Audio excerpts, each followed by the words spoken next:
Captain Jake Morrison stared at the screen in front of him. The numbers made no sense. His ship, the UES Horizon, had been traveling through space for 3 months. They were looking for new planets that humans could live on. What they found was something much worse.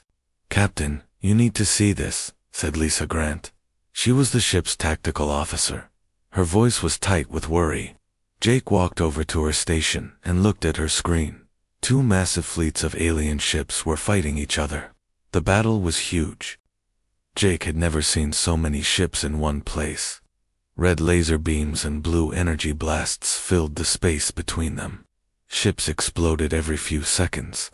The light from the explosions lit up the darkness of space like deadly fireworks. "How long have they been fighting?" Jake asked. Ryan Bell, the communications officer, turned around in his chair. "I've been listening to their radio signals, Captain. From what I can understand, this war has been going on for over 300 years. Jake felt his stomach drop. 300 years of war. That was longer than humans had been traveling in space. "Are you sure about that number?" "Yes, sir. I've cross-checked the data multiple times. These 2 species have been killing each other for centuries." Amy Carter, the science officer, spoke up from her station. "Captain, I've identified the 2 sides. The ships with the crystal-like design are called Zephyrians. The insect-looking ships belong to the Kethtar. Both species seem to be highly advanced. Their weapons are much more powerful than ours." Jake watched another wave of ships attack each other. The Zephyrian vessels moved in perfect geometric patterns. They fired their energy weapons with mathematical precision. Every shot was calculated. Every movement was planned. They fought like a computer program.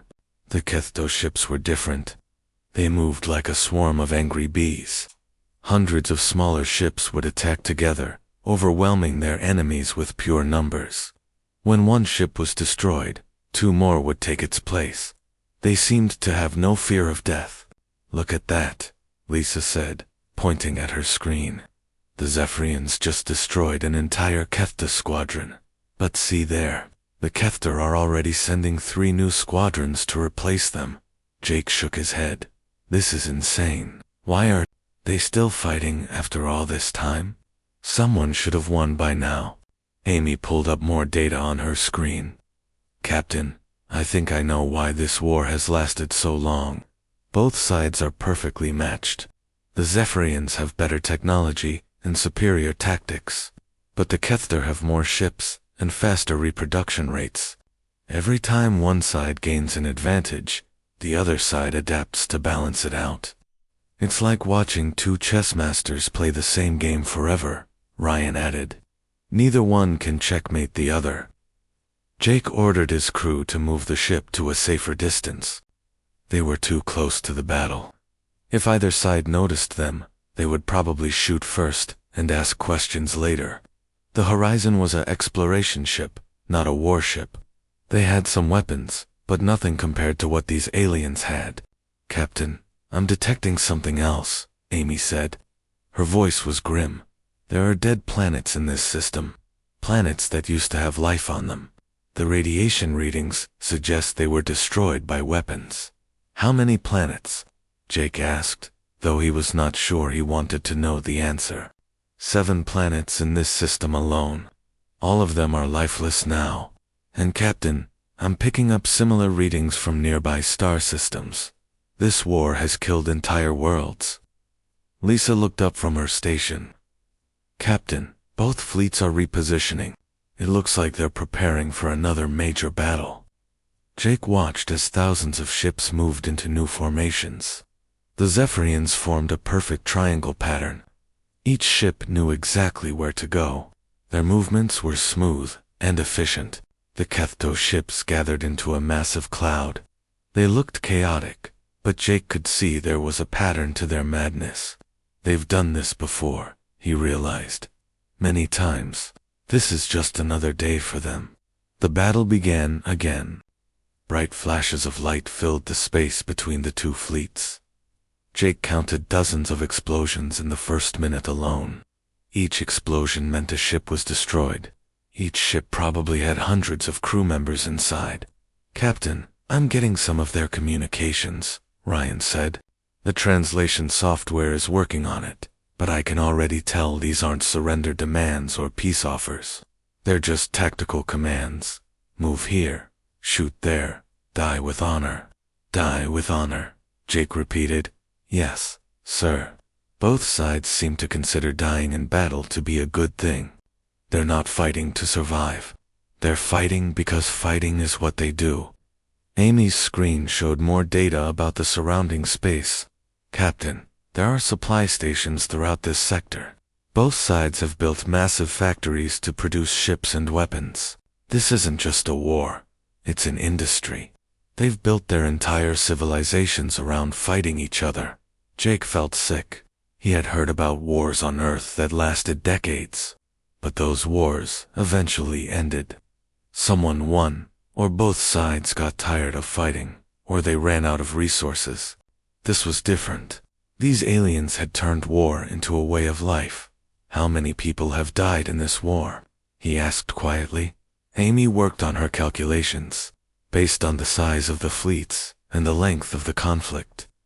"Billions, Captain, maybe trillions.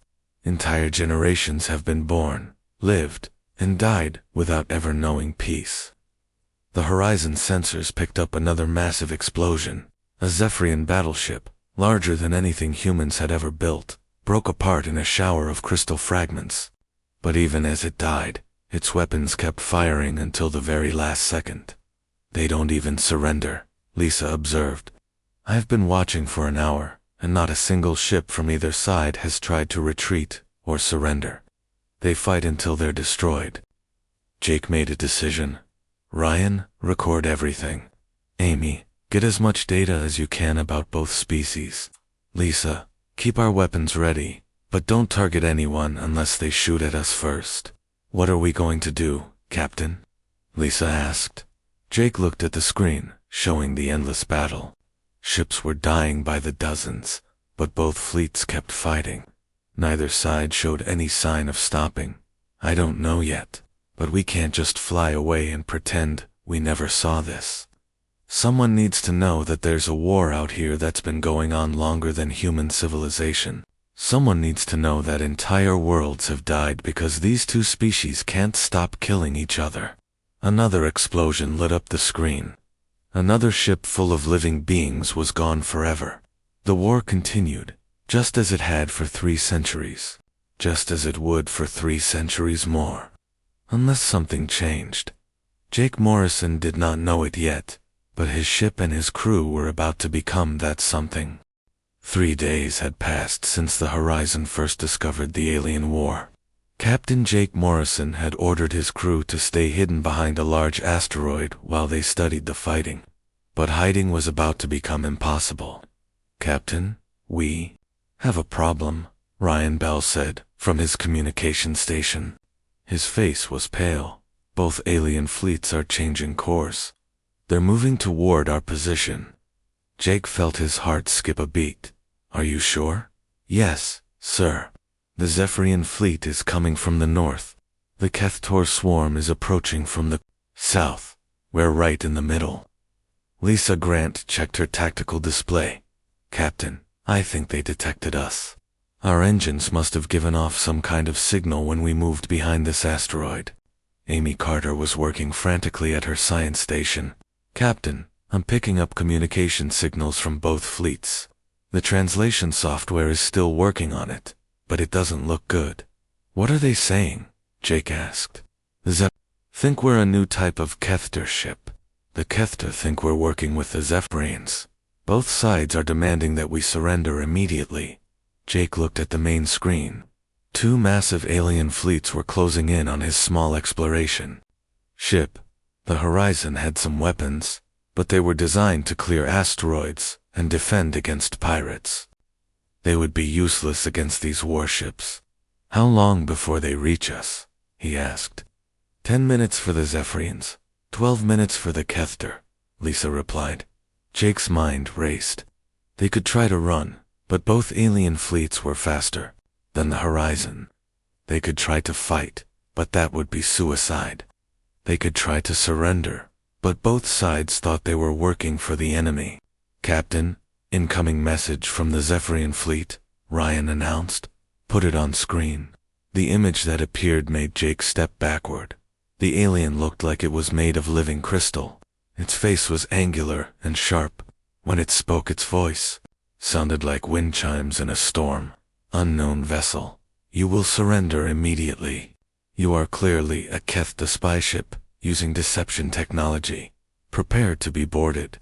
Before Jake could respond, another message came through. This time it was from the Kethta.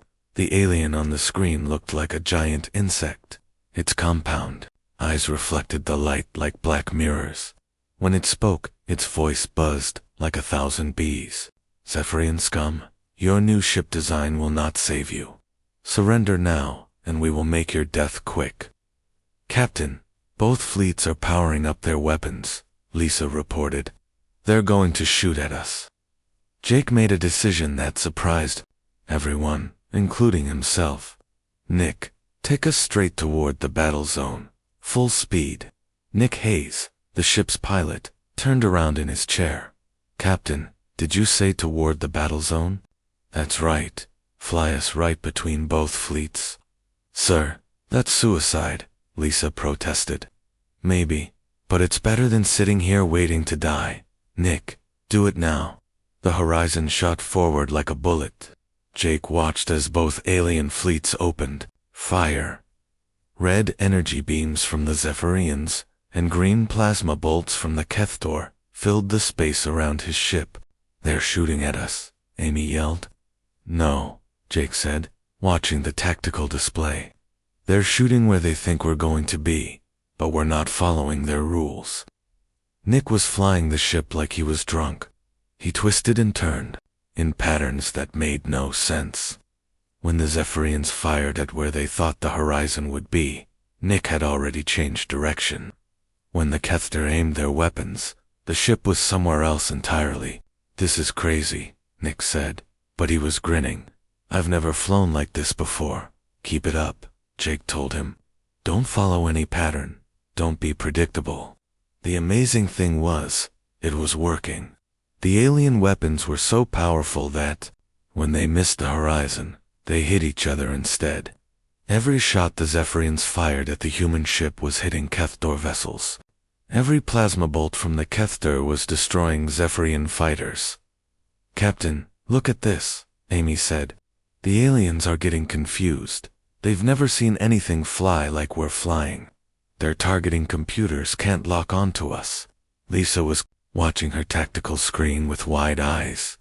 "Captain, we just caused a Zephyrian cruiser to accidentally destroy 3 of its own escort ships. And that Kethtor squadron just fired on their own command vessel because they thought it was us." Jake felt a wild idea forming in his mind. "Kate, what about our mining lasers?" Kate Foster, the ship's engineer, looked up from her station. "The mining lasers? Captain, those aren't weapons. They're just tools for cutting up asteroids. Can you use them to create a debris field?" Kate thought for a moment. "Well, yes. If I target that asteroid cluster over there, I could break it up into thousands of pieces. But why would we want to do that? Because debris will confuse their sensors even more." "Do it." Kate aimed the mining lasers at a nearby group of asteroids. The industrial tools were never meant to be used as weapons, but they were powerful enough to slice through solid rock. The asteroids exploded into millions of fragments. The effect was immediate. Both alien fleets suddenly found their sensors filled with thousands of moving objects. Their targeting systems, designed to track clean targets in empty space, couldn't tell the difference between asteroid fragments and enemy ships. "They're firing at rocks." Ryan laughed. "Both sides are shooting at asteroid fragments, thinking they're enemy ships." But Jake's moment of victory was short-lived. Both alien commanders were smart enough to realize what had happened. New messages came through on the communication system. The Zephyrian admiral spoke first. "Unknown ship, you have used tactics that violate all rules of honorable combat. You will be destroyed for this insult. The Kethter war leader was even angrier. Cowardly tactics will not save you. You fight without honor. You fight without purpose. You are worse than our ancient enemies. Captain, both fleets are coordinating their attack, Lisa reported. They're working together to target us. Jake couldn't believe what he was seeing. For the first time in 300 years, the Zephyrians and Kethtor were cooperating. They were so offended by human tactics that they had temporarily stopped fighting each other. This is bad, Amy said. Really bad. Nick, get us out of here. Maximum speed, toward that nebula. The horizon raced away from the alien fleets. Behind them, Jake could see both sides firing in perfect coordination. Red energy beams and green plasma bolts chased after the fleeing human ship. We're faster than they expected, Nick reported. I think we're going to make it to the nebula. The nebula will hide us from their sensors, Kate added, at least temporarily. As they entered the swirling gas cloud, Jake looked back at the alien fleets. The Zephyrians and Kethter had stopped shooting at each other completely. Both sides were now focused on hunting down the strange ship that had disrupted their ancient war. Captain, what just happened back there? Lisa asked. Jake thought about it. They had survived their first contact with 2 alien species, but they had also managed to unite those species against humanity. The humans had introduced something new into a war that had followed the same patterns for centuries. They had shown both sides that there were other ways to fight. I think we just changed everything, Jake said quietly. Ryan was monitoring alien communications. Captain, both fleets are calling for reinforcements. They're describing us as a new threat that must be eliminated immediately. How many reinforcements? Jake asked. From what I can translate, both sides are calling in ships from across the entire sector. Captain, I think we just declared war on 2 alien civilizations at the same time. Jake stared out at the swirling gases of the nebula. His ship was safe for now, but that wouldn't last long. Soon, this entire region of space would be filled with alien warships hunting for humans. Send a message to Earth, he ordered. Tell them what we found here. Tell them about the war, about the aliens, and about what we just did. What should I tell them we're going to do next? Ryan asked. Jake didn't have an answer for that question. All he knew was that humanity had just stepped into a war that had been going on since before humans discovered fire, and somehow, their presence had already changed the rules of that war. The question now was whether that change would lead to peace, or to an even bigger conflict that could destroy them all. 3 months after the Horizon's escape, a new human ship arrived in the war zone. The UES Peacemaker was bigger than the Horizon and carried a very different crew. This was not an exploration ship. This was Earth's attempt to understand what was happening in this corner of space. Ambassador Helen Brooks stood on the bridge of the Peacemaker, reading reports about the ongoing alien war. The fighting had actually gotten worse since the Horizon's encounter. Both alien fleets were now actively hunting for humans while still fighting each other. Ambassador, we're approaching the coordinates where Captain Morrison first encountered the alien fleets, said Colonel Dan Miller. He was Earth's military advisor for this mission. His job was to keep Helen alive while she tried to make peace. Any sign of the alien fleets? Helen asked. Dr. Sam Torres, the ship's expert on alien behavior, looked up from his instruments. Both fleets are about 2 lighters away from each other. They seem to be taking a break from fighting to repair their ships and plan their next move. Helen had spent weeks studying the reports from the Horizon. The war between the Zephyrians and Kethter made no sense to her. Most wars ended when one side won, or when both sides got tired of fighting. This war just kept going. Dr. Torres, have you figured out why this war has lasted so long? She asked. Sam pulled up his research on the main screen. I think so, Ambassador. Both alien cultures are trapped by their own traditions. The Zephyrians fight using mathematical formulas that have been passed down for thousands of years. Every battle follows the same pattern. They can't change their tactics, because changing would mean abandoning their cultural identity. What about the Kethta? They're even more rigid. Their entire society is based on the hive mind. Every individual Kethta is connected to their group consciousness. They can't think independently. When the hive mind says fight, they fight. When it says die, they die. The idea of stopping the war is literally impossible for them to consider. Helen walked to the main screen and stared at the distant flashes of light that marked another alien battle. So they're both stuck. The Zephyrians can't change because math doesn't change. The Kethter can't change because their minds don't work that way. Exactly. And that's why Captain Morrison's tactics confuse them so much. Humans don't follow mathematical formulas when we fight. We don't have a hive mind telling us what to do. We improvise. We adapt. We break rules. To these aliens, that's not just strange, it's impossible. Colonel Miller joined the conversation. Ambassador, I've been thinking about this problem. Maybe we shouldn't try to stop their war. Maybe we should just stay away and let them keep fighting until they destroy each other. Helen shook her head. I can't accept that, Colonel. According to the Horizons reports, this war has already destroyed dozens of planets. Billions of people have died. If we can stop it, we have to try. But how? These aliens have been fighting for 3 centuries. What makes you think they'll listen to us? Helen had been thinking about that question for weeks. Because we're different.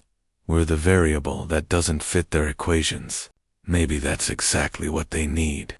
The Peacemaker's communication officer spoke up. Ambassador, I'm receiving messages from both alien fleets. They've detected us. What are they saying? Both sides are demanding that we surrender immediately. They think we're spies for the other side. Helen made a decision that surprised everyone on the bridge.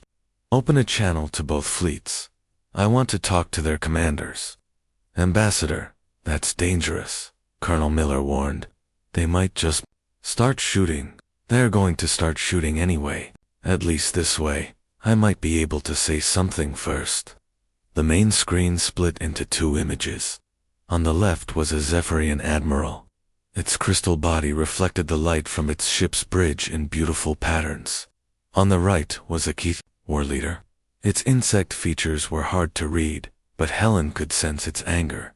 Both aliens began speaking at the same time, demanding surrender in voices that buzzed and chimed. Helen held up her hand for silence. Stop, she said firmly. I am Ambassador Helen Brooks of Earth. I represent the human species. We are not allies of either side in your war. We are here to offer help. The Zephyrian admiral spoke first. Help. You disrupted our battle formations 3 months ago. You caused chaos with your random tactics. You are clearly working with the Kether. The Kether war leader buzzed angrily. Lies. These creatures use cowardly Zephyrian deception technology. They are spies and must be destroyed. Helen took a deep breath. You are both wrong. We're not working with anyone. We're here because your war is killing innocent people. Planets full of civilians have been destroyed. Billions have died. This has to stop. Both alien commanders looked confused. The Zephyrian tilted its crystal head. Innocent people. There are no innocent people in war. You are either Zephyrian or you are enemy. The Kethtor was equally puzzled. The hive mind commands us to fight until victory or death. There is no other choice. To stop fighting would be to stop existing. Helen realized she was dealing with minds that worked completely differently from human minds. What if I told you that we want to help both sides? What if we could provide medical aid to your wounded soldiers? Medical aid to enemies? The Zep asked. That is illogical. Why would you heal someone you plan to fight? Because they're not our enemies, Helen explained. We don't want to fight either of you. We want to help everyone. The Kethter war leader made a sound like angry bees. You speak madness. In war, there are only allies and enemies. You cannot be neither. Both alien commanders ended the communication. At the same time, Helen stared at the blank screen, feeling frustrated. She had tried to use logic and compassion, but these aliens didn't understand either concept the way humans did. Well, that went badly. Colonel Miller observed Dr. Torres was studying the alien responses. Actually, Ambassador, I think you planted a seed of doubt. Did you see how they reacted when you mentioned helping both sides? They've never heard of such a concept before. What do you mean? For 300 years, every decision these aliens have made has been about war. Every thought, every plan, every action has been designed to destroy their enemies. The idea that someone might want to help both sides equally is literally outside their understanding. Helen felt a spark of hope. So what do? We show them instead of telling them. We prove that humans really are different. Helen made another decision that would have seemed crazy to the alien commanders. She ordered the Peacemaker to move toward the nearest battle zone, but not to fight. Instead, they would do something that neither side had seen in 3 centuries. Dr. Emma Walsh to the bridge, Helen announced over the ship's communication system. Dr. Walsh arrived a few minutes later. She was the Peacemaker's chief medical officer. You wanted to see me, Ambassador. Doctor, how would you feel about setting up a medical station in the middle of an alien war zone? Dr. Walsh smiled. Sounds interesting. What's the catch? The catch is that we're going to treat wounded soldiers from both sides. We're going to save Zephyrian lives and Kethtor lives without asking which side they're on. Dr. Walsh's smile got bigger. Ambassador, that's either the bravest thing I've ever heard, or the craziest thing I've ever heard. Maybe both. Are you willing to try? Absolutely. When do we start? Helen looked at the tactical display, showing the positions of both alien fleets. Right now, Colonel Miller, take us to the battle zone. Dr. Walsh, prepare your medical teams. Dr. Torres, get ready to record everything. I want to document what happens when we introduce a completely new concept to this ancient war. As the Peacemaker moved toward the fighting, Helen wondered if she was making a terrible mistake. But she also knew that doing nothing was not an option. The war had continued for 3 centuries, because both sides were trapped in patterns they couldn't break. Maybe it was time for someone to break those patterns for them. The ship's sensors detected the first signs of the battle ahead. Energy weapons were firing. Ships were exploding. Soldiers were dying, just as they had been dying every day for 300 years. But today was going to be different. Today, for the first time in the history of this war, someone was going to try to save lives instead of taking them. Helen just hoped they would live long enough to see if it worked. The human medical stations had been operating for 2 weeks. Dr. Emma Walsh and her teams had saved over 300 alien lives. They treated wounded Zephyrians and injured Kethtor with equal care. The aliens couldn't understand it, but they couldn't stop it either. Then everything went wrong. Ambassador Brooks, both alien fleets are moving toward our position, reported Captain Lisa Grant, who had transferred from the Horizon to help command the Peacemaker. They're not fighting each other anymore. They're working together. Helen Brooks felt her stomach drop. Working together. Against us. Dr. Sam Torres looked up from his analysis station. It makes sense, Ambassador. We've disrupted their war, so much that they see us as a bigger threat than each other. For the first time in 3 centuries, the Zephyrians and Kethtor have a common enemy. Us, Helen said quietly.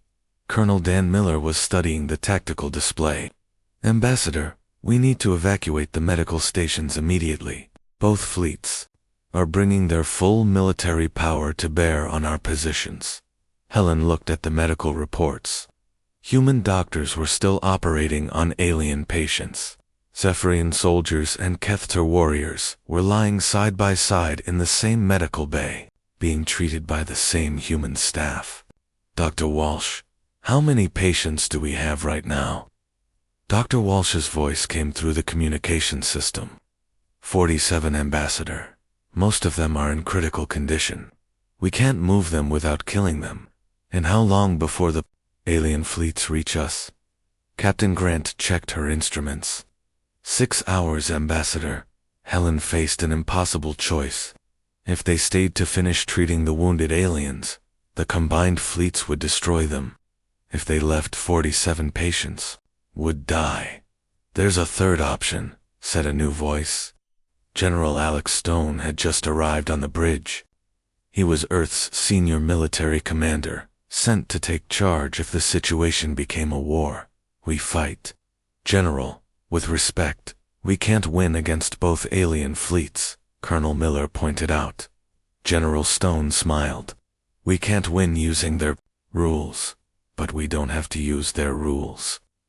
Helen was curious despite her worry. What do you mean? I mean we fight like humans. We break every rule they understand about warfare. We do things that make no sense to them. We turn their own expectations against them. Captain Grant was receiving new reports. General, the alien fleets have divided into attack formations. The Zephyrians are approaching from the north, in perfect geometric patterns. The Kethtar are coming from the south, in their traditional swarm formation. Perfect, General Stone said. They're doing exactly what I hoped they would do. They're fighting us the same way they've been fighting each other for 3 centuries. He turned to the communication officer. Send a message to all human ships in the area. Tell them to implement Chaos Protocol. Helen had never heard of Chaos Protocol. General, what exactly are you planning? Something that will drive both alien commanders completely insane. We're going to split our forces into the smallest possible units and have each unit act independently. No central command, no coordinated strategy, no predictable patterns. Captain Grant looked confused. Sir, that sounds like a recipe for disaster. For human forces, yes. But these aliens have spent 3 centuries learning how to fight against coordinated enemies. They don't know how to fight against chaos. The first test of General Stone's strategy came an hour later. Captain Maria Santos, commanding a small human patrol ship, received orders to surrender to the Zephyrian fleet. You want me to surrender? She asked over the communication channel. That's right, Captain. Let them capture you and your crew, then escape using techniques that exploit their prisoner protocols. Maria thought General Stone had lost his mind, but she followed orders. Her ship approached the Zephyrian fleet with all weapons powered down. The aliens, confused by this behavior, captured the ship without firing a shot. The Zephyrians had never had human prisoners before. They treated Maria and her crew according to their ancient honor codes, which meant the prisoners were given comfortable quarters and 3 meals a day. The aliens never considered that humans might not follow the same honor codes. That night, Maria and her crew simply walked out of their quarters. The Zephyrian guards were so shocked by this breach of prisoner protocol that they didn't know how to react. By the time they figured out what was happening, the humans had stolen a Zephyrian shuttle and escaped. The Zephyrians are going crazy, Dr. Torres reported. Their entire prison system is based on the assumption that prisoners will follow the rules. They've never dealt with people who just ignore the rules completely. Similar chaos was happening with the Kethtar. Lieutenant Tom Bradley had led his squad into what appeared to be a desperate retreat. The Kethtar, sensing weakness, pursued the fleeing humans into an asteroid field. What the aliens didn't know was that the asteroid field contained rare minerals that both sides needed for their war machines. Tom's panicked retreat led the Kethtar directly to the richest mineral deposits anyone had discovered in decades. The Kethtar hive mind is having some kind of breakdown, Dr. Torres observed. They followed what they thought was a defeated enemy, only to discover that the enemy had led them to something valuable. Their programming doesn't know how to process this information. General Stone was watching all of this from the Peacemaker's bridge. You see, Ambassador, both alien cultures are based on predictability. The Zephyrians follow mathematical formulas. The Kethtar follow hive mind commands. Neither culture can adapt when faced with true randomness. But General, we're not actually random, Helen pointed out. We have plans and strategies too. Yes, but our plans and strategies are flexible. When something unexpected happens, we change course. These aliens can't do that. They're trapped by their own logic systems. The breakthrough discovery came from Dr. Sam Torres. He had been studying the alien communications during the chaotic battles. Ambassador, I think I've figured out something important about this war. What is it, Doctor? The war has continued for so long because both sides have forgotten why they started fighting in the first place. I've been analyzing their historical records, and I can't find any mention of the original cause of the conflict. Helen stared at him. You mean they're fighting because they've always been fighting? Exactly. The Zephyrians fight because their mathematical models tell them to fight. The Kethter fight because the hive mind commands them to fight.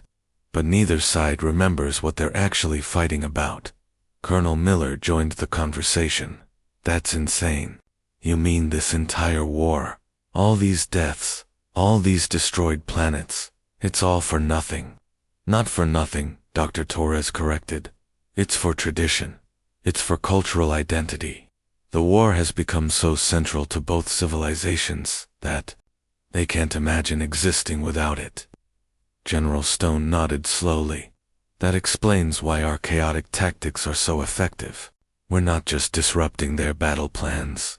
We're disrupting their entire understanding of what war is supposed to be. On the tactical display, both alien fleets were showing signs of confusion.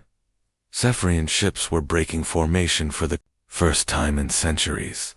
Kethtor swarms were splitting apart as individual ships began acting independently of the hive mind. General, I think your strategy is working, Captain Grant reported. Both fleets are having trouble coordinating their attacks.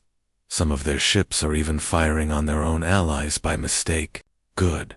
The more chaos we create, the more they'll be forced to think outside their normal patterns. Helen was beginning to understand what General Stone was doing. You're not trying to defeat them militarily. You're trying to break their psychological dependence on the war. Now you're getting it, Ambassador. We can't end this war by winning it. We have to end it by making both sides realize that the war doesn't make sense anymore. Dr. Walsh's voice came through the communication system. Ambassador, something strange is happening in the medical bay. What kind of strange, Doctor? Some of the alien patients are talking to each other. Zephyrians and Kethto are actually having conversations. They're asking each other questions about the war. Questions I don't think they've ever asked before. Helen felt a spark of hope. What kind of questions? Things like, why are we fighting? And what happens if we stop? Ambassador, I think our medical treatment is doing more than just healing their bodies. It's making them think in ways they've never thought before. General Stone smiled. Perfect. The chaos on the battlefield is breaking down their military programming. The medical treatment is breaking down their cultural programming. We're attacking this war from every angle except the one they expect. But will it be enough? Helen asked. I don't know, Ambassador. But for the first time in 3 centuries, both sides are asking questions instead of just following orders. That's a start. The battle continued around them, but it was no longer the same kind of battle that had been fought for 300 years. Human tactics had introduced an element of unpredictability that neither alien culture could handle.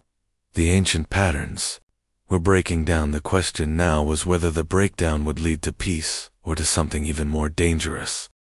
The meeting that would end 3 centuries of war began with 2 angry alien commanders shouting at each other about humans.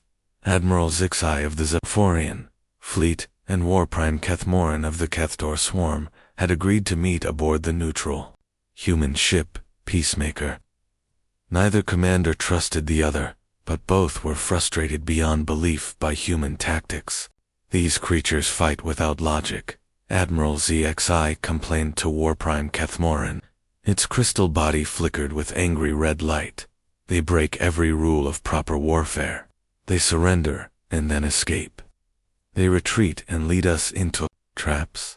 They save our wounded and then expect nothing in return. War Prime Kethmoran's insect features twitched with irritation. The hive mind cannot process their behavior. They act as individuals, yet they coordinate as a group. They show mercy to enemies, yet they fight with determination. They are a contradiction that should not exist. Ambassador Helen Brooks listened to both commanders complain about humanity. She had requested this meeting, hoping that their shared frustration might lead to something productive. "Commanders," she said gently, "you both seem to be having the same problem with my species." "Your species is the problem," Admiral Zixai stated. "In 300 years of war, we have never encountered such chaotic and unpredictable opponents." "But that's exactly my point," Helen replied. "You've been fighting each other for 300 years, using the same tactics, the same strategies, the same patterns. You're both experts at fighting predictable enemies. But when faced with something unpredictable, both of your military systems break down." War Prime Kethmoran made a buzzing sound.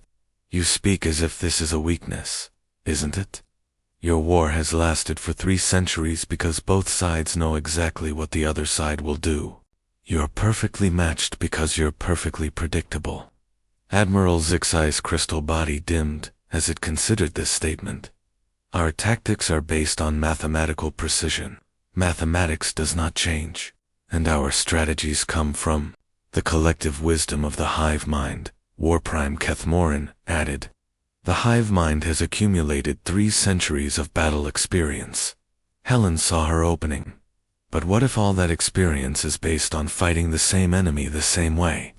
What if your 3 centuries of knowledge are actually limiting you instead of helping you? Both alien commanders looked confused. Helen turned to Dr. Sam Torres, who had been quietly taking notes during the meeting. "Dr. Torres, would you please share your research with our guests?" Dr. Torres activated a holographic display showing historical data about the war. "Commanders, I've been studying the records of your conflict. I've analyzed battle reports, casualty statistics, and resource expenditures going back 300 years. And what have you discovered?" Admiral Zixai asked. "I've discovered that neither side has gained any significant advantage in over 2 centuries. Your war has become a perfect stalemate. You're not fighting to win anymore. You're fighting because fighting is what you do." War Prime Kethmoran shifted uncomfortably. "The hive mind fights to achieve victory over our enemies. But what does victory look like?" Dr. Torres asked. "What would happen if you won?" The question hung in the air like a bomb. Both alien commanders stared at the human doctor as if he had asked something impossible. Admiral Zixai was the first to speak. Victory means the destruction of our enemies." "And then what?" Helen asked. "What would your civilization do after the war ended?" "After the war ended," War Prime Kethmoran repeated the words as if they were in a foreign language. "The war does not end. War is what we are." Helen felt a chill. "You mean your entire cultures are built around this conflict?" "Of course," Admiral Zixai replied. "The Zephyrian way of life is the way of honorable combat. Our mathematics, our art, our philosophy, everything is connected to the war. The hive mind exists to coordinate the war effort." War Prime Kethmoran agreed. "Without war, there would be no purpose for the hive mind to exist." Dr. Torres pulled up more data. "Commanders, I want to show you something else. These are the resource expenditure reports for both of your civilizations." The holographic display showed massive numbers representing ships, weapons, soldiers, and supplies consumed by the war effort. Every year, both sides spend enormous amounts of resources on this war. But look at this projection. If you took just half of those resources and used them for other purposes, both civilizations could become incredibly wealthy and advanced. Human. Negotiator Paul Green stepped forward. He had been brought in specifically to present economic alternatives to warfare. "Commanders, My specialty is trade and commerce. I've run the numbers, and I can show you how both civilizations could benefit more from cooperation than from conflict. Admiral Zixai's crystal body flickered with skepticism. You suggest we should help our enemies become stronger? I suggest you should stop thinking of each other as enemies, Paul replied. The Zephyrians have advanced energy manipulation technology. The Kethta have superior biological engineering. If you combined your knowledge, you could accomplish things that neither side could achieve alone. Warprime Kethmoran made a sound like confused buzzing. Combine knowledge with enemies. This concept does not compute. Dr. Emma Walsh, who had been quietly listening, spoke up. Commanders, I have something to show you that might help you understand. She led both alien commanders to the medical bay, where human doctors were still treating wounded soldiers from both sides. In one room, a Zephyrian engineer and a Kethter biologist were working together to solve a medical problem. What are they doing? Admiral Zixai asked. The Zephyrian was injured in battle and lost the ability to process certain energy frequencies. The Kethter was injured in the same battle and lost some biological functions. Our doctors asked them to help each other while they recovered. The two wounded soldiers were indeed helping each other. The Zephyrian was using its energy manipulation abilities to stimulate the Kethter's damaged biological systems. The Kethter was using its biological knowledge to help the Zephyrian's crystal structure heal properly. They're healing each other, Helen observed. Working together, they're both recovering faster than they would alone. Warprime Kethmoran stared at the scene. The hive mind does not understand this behavior. Maybe the hive mind doesn't have to understand it, Dr. Walsh suggested. Maybe understanding isn't necessary. Maybe cooperation can work even without understanding. Admiral Zixai's crystal body was flickering through different colors as it processed this information. You are suggesting that we abandon 3 centuries of tradition. I'm suggesting that you build on 3 centuries of experience, Helen replied. Both civilizations have learned incredible things during this war. You've developed amazing technologies and strategies, but you've only used them for destruction. What if you used them for creation instead? Engineer Kate Foster joined the conversation. Commanders, I've been studying the destroyed planets in this system. With Zephyrian energy technology and Kethtor biological expertise, those worlds could be restored to life. The project would take decades, but it would give both civilizations a shared goal that extends beyond military victory. Warprime Kethmoran and Admiral Zixai looked at each other for the first time without hostility. They were both considering possibilities they had never imagined before.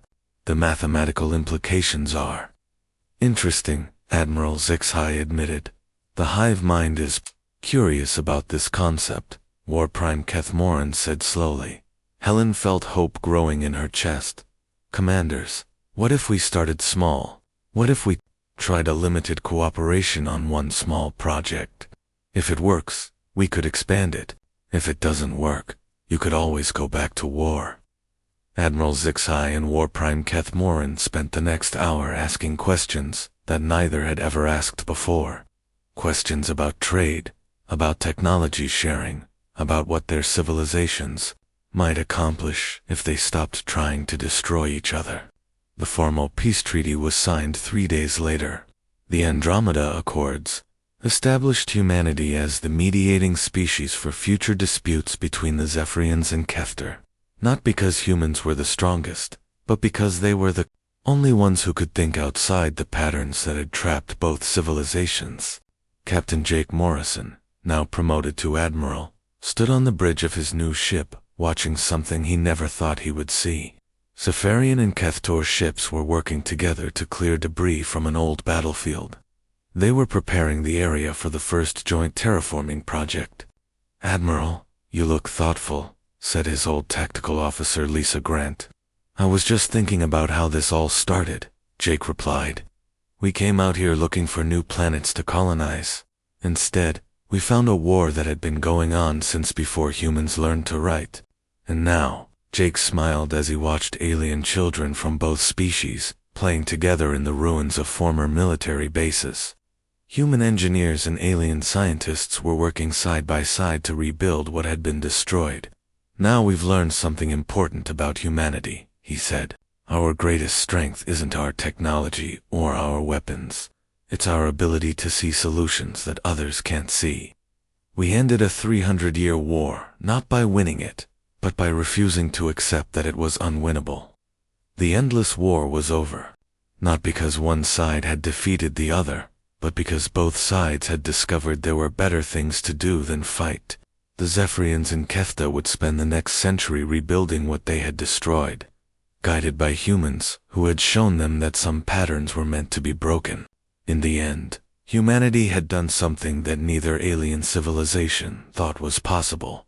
They had turned enemies into partners, war into peace, and destruction into creation, and they had done it all by being exactly what they were: unpredictable, adaptable, and stubbornly optimistic humans who refused to accept that some problems couldn't be solved.